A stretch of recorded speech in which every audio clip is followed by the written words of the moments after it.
Dhanik Bharat educational institutions inter IIT JEE NEET admission open. అందరికీ నమస్కారం. Bhogapuram airport Bhogapuram airport నిర్మాణానికి సంబంధించి చాలా చర్చలు జరుగుతున్నాయి. క్రెడిట్ చోరీ గురించి కూడా చాలా చర్చలు జరుగుతున్నాయి. రేపు ఆగస్టు 1వ తారీఖున దేశ ప్రధాని నరేంద్ర మోదీ గారి చేతుల మీదుగా ప్రారంభోత్సవానికి కూడా నోచుకుంది. భోగాపురం ఎయిర్పోర్ట్ ఇంటర్నేషనల్ ఎయిర్పోర్ట్ నిర్మాణంలో ఎవరి భాగస్వామ్యం ఎంత, ఎవరి క్రెడిట్ చోరీ చేయాల్సినటువంటి అవసరం ఉంది అన్నది స్పష్టంగా ఒక్కసారి వెనక్కి వెళ్ళి ఆలోచిస్తే విషయం అంతా మనకు అర్థమైపోతుంది. రాష్ట్ర విభజన జరిగిన తర్వాత 2014లో ఏర్పాటైనటువంటి మొదటి ప్రభుత్వం చంద్రబాబు నాయుడు గారి ప్రభుత్వం. చంద్రబాబు నాయుడు గారి కాలంలోనే భోగాపురం ఇంటర్నేషనల్ ఎయిర్పోర్ట్ అక్కడికి విశాఖపట్నం నుంచి షిఫ్ట్ చేయాలని ఆలోచన చేసే దానిలో భాగంగా ప్రయత్నాలు ప్రారంభించడం జరిగింది. వారి కాలంలోనే కేంద్ర ప్రభుత్వం తాలూకు అనుమతుల గురించి ప్రయత్నించడం జరిగింది. ఆ ప్రయత్నంలో భాగంగా టెండర్స్ కూడా 2016లోనే ఇవ్వటం జరిగింది. ఎయిర్పోర్ట్స్ అథారిటీ ఆఫ్ ఇండియా వాళ్ళు ఈ టెండర్స్ని కైవసం చేసుకోవటం కూడా జరిగింది. ఇంత జరిగిన తర్వాత ఎక్కడ బెడ్స్ కొట్టింది? వీళ్ళ ప్లాన్ ఏంటంటే ఎయిర్పోర్ట్ల నిర్మాణం జరిగినా సీపోర్ట్ల నిర్మాణం జరిగినా ముందు ల్యాండ్ బ్యాంక్ చేస్తారు, భూసేకరణ చేస్తారు, అక్రమ భూసేకరణ, అనవసర భూసేకరణ చేస్తారు. ఈ ఎయిర్పోర్ట్ కంట 5,000 ఎకరాలు కావాలంట. 5,000 ఎకరాలు ఎయిర్పోర్ట్ పేరుతో సేకరించే దానిలో చంద్రబాబు నాయుడు గారు నిమగ్నం అయిపోయారు. అంటే 5,000 ఎకరాలు ఎప్పుడైతే ప్రయత్నించారో 5,000 ఎకరాలకు సంబంధించిన రైతులందరూ కూడా నిరసనలు తెలియజేశారు, ఇవ్వటానికి నిరాకరించారు, ఆఖరికి కోర్టులకు కూడా వెళ్ళారు. ఇవన్నీ కూడా సివిల్ మ్యాటర్స్ కింద మ్యాటర్ అంతా కూడా సబ్సిడీస్ అయిపోయింది. అంటే ఎయిర్పోర్ట్ నిర్మాణానికి పెట్టాల్సిన దృష్టి కన్నా ఎయిర్పోర్ట్ పేరుతో భూసేకరణ పైన ఎక్కువ దృష్టి సారించారు. కనుకనే ఇది ఫెయిల్ అయ్యింది. భూసేకరణ మీద ఉన్నటువంటి శ్రద్ధ ఎయిర్పోర్ట్ నిర్మాణం పైన ఆ ప్రభుత్వానికి, ఆ 2019 వరకు ఉన్నటువంటి ఆ ప్రభుత్వానికి ఎటువంటి యోచన లేదు. టెండర్ కూడా క్యాన్సిల్ చేసిన తర్వాత రెండోసారి మళ్ళీ 2018లో టెండర్స్ ఇవ్వటం జరిగింది. అందులో జిఎంఆర్ వారికి ఆ టెండర్స్ కైవసం చేసుకోవటం జరిగింది. అయిపోయింది కదా పుణ్యకాలం. 2019 ఫిబ్రవరి 14న చంద్రబాబు నాయుడు గారు దిబ్బలపాలెం అన్నటువంటి వేరే ఒక గ్రామంలో శంకుస్థాపన చేసేసినారు. అంటే ఏంటి? ఇలాంటి శంకుస్థాపనల కోసం కొన్ని వేల శిలాఫలకాలు 2019లో వేయటం జరిగింది. అందులో భోగాపురం ఇంటర్నేషనల్ ఎయిర్పోర్ట్ కూడా ఓ శిలాఫలకం అయిపోయింది. 2019కి ప్రభుత్వం మారింది. జగన్మోహన్ రెడ్డి గారు ముఖ్యమంత్రి అయ్యారు. అప్పటికి జగన్మోహన్ రెడ్డి గారి ఉద్దేశం ఏంటంటే విశాఖపట్నంలోనే పోర్టు కొనసాగిస్తే సరిపోతుంది కదా ఇంటర్నేషనల్ ఎయిర్పోర్ట్ అన్నది ఆయన భావనలో ఉండేది. భోగాపురం షిఫ్ట్ చేస్తే ఇదంతా అనువైన ప్రదేశమా కాదా, ఇది డిస్టెన్స్ ఇవన్నీ చూసుకుంటే సరిపోతుందా లేదన్న ఆలోచనలో ఉన్నటువంటి పరిస్థితుల్లో విశాఖపట్నం కన్నా మళ్ళీ ఇక్కడే పెడితే బాగుంటుంది, ఎలాగూ ప్రారంభించారు కాబట్టి దీన్ని నేను పూర్తి చేసిస్తాను అన్నటువంటి ఉద్దేశంతో ఆయన ఆలోచనలో భాగంగా ఈలోగా కరోనా వచ్చింది. ఒక 2.5 ఏళ్ళు అతలాకుతలం చేసింది రాష్ట్రాన్ని, దేశాన్ని, ప్రపంచాన్ని కూడా. ఈ పరిస్థితుల్లో కూడా ఎక్కడా తగ్గకుండా వారి ప్రయత్నాలన్నీ చేయటం జరిగింది. ఏదైతే జిఎంఆర్ కంపెనీకి ఇచ్చినటువంటి టెండర్స్ ఉన్నాయో అదే కొనసాగిస్తూ ఆ ప్రాంతంలో జగన్మోహన్ రెడ్డి గారి ప్రభుత్వం వచ్చిన తర్వాత ఫస్ట్ వెంటనే ల్యాండ్ ఎక్విజిషన్, R&R ప్యాకేజెస్, ఎన్ఓసీలు ఇవ్వటం, సైట్ క్లియరెన్స్ ఇవ్వటం, భద్రతా అనుమతులు కూడా ఇవ్వటం, విద్యుత్ కానీ, ఇంటర్నల్ రోడ్స్ కానీ, నీరు కానీ, అలాగే ఏరోనాటికల్ సర్వీసెస్ ఇవన్నీ కూడా ముఖ్యంగా ఆర్థిక పరమైనటువంటి సమీకరణలు చేయటం. నిర్వాసిత గ్రామాలు ఏవైతే 4-5 ఉన్నాయో ఆ నిర్వాసిత గ్రామాలన్నిటికి కూడా వెంటనే భూసేకరణ చేసి ఒక 967 కోట్ల రూపాయలు శాంక్షన్ చేసి వాళ్ళకి R&R ప్యాకేజెస్ అన్ని అమలు చేసి ఇన్ఫ్రాస్ట్రక్చర్ నిర్మాణం కోసం మరో 1,200 కోట్ల రూపాయలు శాంక్షన్ చేసి ఈ అయినప్పటికీ 23వ సంవత్సరంలో వారు శంకుస్థాపన కూడా చేశారు. 23 మే 3వ తారీఖున శంకుస్థాపన చేసి 26వ సంవత్సరం కల్లా ఈ ఎయిర్పోర్టు నిర్మాణం పూర్తి చేస్తానని కూడా స్పష్టంగా తెలియజేశారు ముందుగానే. అంటే జగన్మోహన్ రెడ్డి గారి కాలంలో ఇంచుమించుగా 70% పూర్తయింది. ఎందుకు ఇంత ఫాస్ట్గా పూర్తయింది? ఎందుకు చంద్రబాబు నాయుడు గారి కాలంలో పూర్తి కాలేదు? చంద్రబాబు నాయుడు గారు ఎయిర్పోర్ట్ కన్నా ఎయిర్పోర్ట్ పేరుతో ల్యాండ్ బ్యాంక్ చేసి రియల్ ఎస్టేట్ చేయాలని చూశారు. జగన్మోహన్ రెడ్డి గారు ఎయిర్పోర్ట్ నిర్మాణం జరగాలని ఆలోచించి ఏ 5,000 ఎకరాల కోసం అయితే రైతులందరూ కోర్టులకి అయితే వెళ్ళారో వాళ్ళకి ఒకే మాట చెప్పారు, నాకు 5,000 ఎకరాలు అక్కర్లేదు, 2,000 ఎకరాలు చాలు, 2,003 ఎకరాలు నేను తీసుకుంటున్నా, మిగతా భూమంతా కూడా మీకు తిరిగి ఇచ్చిస్తున్నా అన్నారు. అప్పుడు కోర్టులో ఉన్న కేసులన్నీ కూడా విత్డ్రా అయిపోయి మార్గం సుగమం చేశారు తద్వారా. ఎందుకంటే చంద్రబాబు నాయుడు గారికి జగన్మోహన్ రెడ్డి గారికి ఉన్న తేడా అదే. ఇక్కడ పోర్టు నిర్మాణం జరగాలి అన్నది జగన్మోహన్ రెడ్డి గారి ఉద్దేశం అయితే, ల్యాండ్ బ్యాంక్ జరగాలి, రియల్ ఎస్టేట్ వ్యాపారం చేయాలి పోర్టు తర్వాత అన్నది చంద్రబాబు నాయుడు గారి ఉద్దేశం. అందుకే ఆయన కాలంలో అది బెడిసికొట్టింది ఆ ప్లాన్.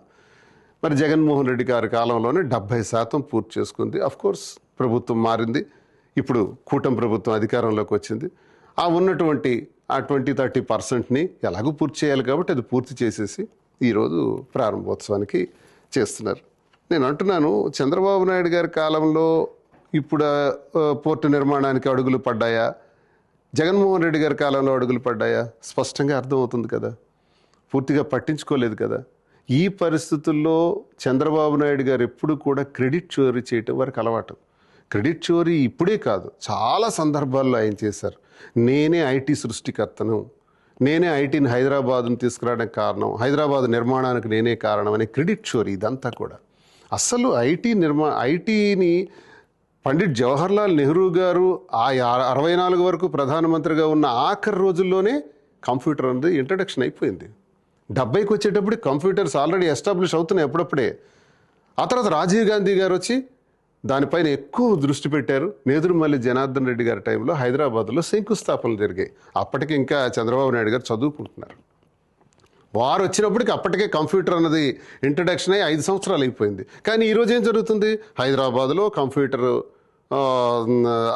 ఐటీ సెక్టర్ని అంతటిని కూడా తీసుకురావడానికి చంద్రబాబు నాయుడే కారణం అన్నది ఆ క్రెడిట్ చోరీ. ఎక్కడ పండిట్ జవహర్లాల్ నెహ్రూ గారి కాలం నుంచి ఆవిర్భవించినటువంటి కంప్యూటర్ సెక్టర్ని ఈయన ఘనతగా చోరీ చేశారు. చోరీ చేసి చెప్పుకుంటుంటారు. ఇప్పుడు జనరేషన్కి అర్థం కాదు, చంద్రబాబు నాయుడే ఐటీ సెక్టర్ అంతా తీసుకొచ్చాడు అనుకుంటారు అందరూ. కానీ ఇది చరిత్ర. ఇది ఒకసారి చరిత్రలోకి వెళ్తే తెలుస్తుంది. దీనికి ఎక్కువగా కృషి చేసింది రాజీవ్ గాంధీ గారు. ఇది మర్చిపోకూడదు. ఎన్నో విషయాల్లో ఆయన క్రెడిట్ చోరీ చేసినటువంటి చరిత్ర. జగన్మోహన్ రెడ్డి గారు నాకు తెలిసి అతను చెయ్యనిది నేను చేశానని చెప్పుకునే తత్వం ఎప్పుడు జగన్మోహన్ రెడ్డి గారిలో లేదు. ఆయన చేశారు, చిత్తశుద్ధిగా చేశారు.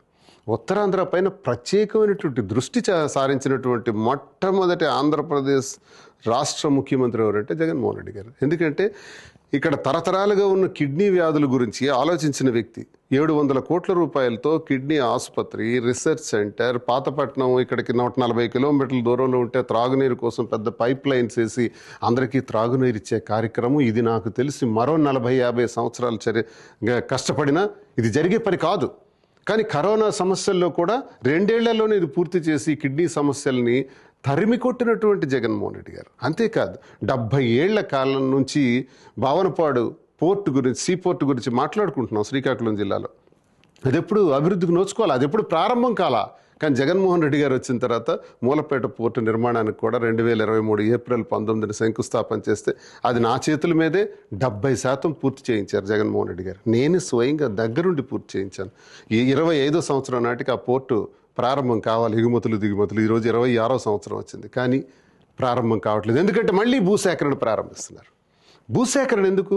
పోర్టుకి 1200 ఎకరాల్లో మేము పూర్తి చేసేస్తున్నారు జగన్మోహన్ రెడ్డి గారు. భూసేకరణ అంతా జరిగిపోయింది, చాలు.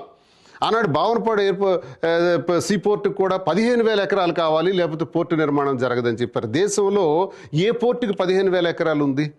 ఎక్కడ చూసినా 2,000 ఎకరాల లోపే సీ పోర్టులు ఉన్నాయి.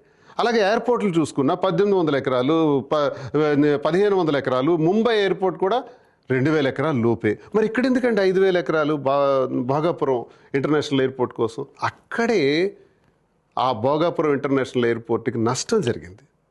సకాలంలో ఇప్పటికే ప్రారంభించవలసినటువంటి పోర్టు చాలా లేట్ అవడానికి ప్రధానమైనటువంటి కారణం. కాబట్టి జాగ్రత్తగా ఆలోచిస్తే చిత్తశుద్ధిగా పోర్టు నిర్మాణాన్ని పూర్తి చేయాలనుకున్నటువంటి వ్యక్తి జగన్మోహన్ రెడ్డి గారు. భోగాపురం ఇంటర్నేషనల్ ఎయిర్పోర్ట్ యొక్క క్రెడిట్ జగన్మోహన్ రెడ్డి గారికి వెళ్తుంది. అంతేకాదు ఉత్తరాంధ్రలో ఒక గొప్ప పేరును కూడా తెలుగువారి అందరికీ ఆరాధ్య దైవం, తెల్లదొరల గుండెల్లో నిద్రపోయినటువంటి వ్యక్తి, 7 సముద్రాల ఆవల ఉన్న మీ గుండెల్లో నిద్రపోతాను అని చెప్పినటువంటి వ్యక్తి, అలాంటి పోరాట యోధుడు స్వతంత్ర పోరాట సమయంలో మరి తెల్లదొరలకు తన గుండె చూపించి రాజీకని రప్పించిన తర్వాత తుపాకులతో తూటాలతో కాల్చిస్తే ఆ శరీరం నుంచి వచ్చినటువంటి రక్తపు బొట్లతో నా శరీరం నుంచి కారే ప్రతి రక్త బొట్టు నుంచి కూడా వందలాది మంది నా అనుచరులు పుడతారు అని చెప్పినటువంటి ఉత్తరాంధ్ర మన్యం దొర అల్లూరి సీతారామరాజు. అల్లూరి సీతారామరాజు గారి పేరును కూడా అల్లూరి సీతారామరాజు ఇంటర్నేషనల్ ఎయిర్పోర్ట్ అని పేరు పెట్టిన వ్యక్తి కూడా జగన్మోహన్ రెడ్డి గారే. ఈ క్రెడిట్ కూడా జగన్మోహన్ రెడ్డి గారికి వెళ్తుంది. పొరపాటు నీ పేరు పెట్టకపోయింటే ఇంకే పేరు పెట్టుండేవారు. కానీ అదృష్టవశాత్తు ఉత్తరాంధ్రకే కాదు, ప్రతి తెలుగువాడికి, ప్రతి భారతీయుడికి గర్వకారణమైనటువంటి మన మన్యం దొర అల్లూరి సీతారామరాజు ఇంటర్నేషనల్ ఎయిర్పోర్ట్ అని పెట్టే క్రెడిట్ కూడా జగన్మోహన్ రెడ్డి గారిదే. మరి క్రెడిట్ చోరీ ఎవరిది? చంద్రబాబు నాయుడు గారిదే అన్నది స్పష్టంగా తెలుస్తుంది కదా. చరిత్ర అంటూ ఒకటి ఉంటుంది. మనం చేసే పనులు మంచివా చెడ్డవా, మన పనుల్లో నిజాయితీ ఉందా లేదా అన్నది ప్రజలు ఎప్పుడూ గమనిస్తూనే ఉంటారు. చరిత్ర ఉన్నంత వరకు కూడా భోగాపురం ఇంటర్నేషనల్ ఎయిర్పోర్ట్ జగన్మోహన్ రెడ్డి గారి ఘనత, అది వారి క్రెడిటే అని స్పష్టంగా నేను ఈ సందర్భంగా తెలియజేస్తున్నాను. అందరికీ నమస్కారం.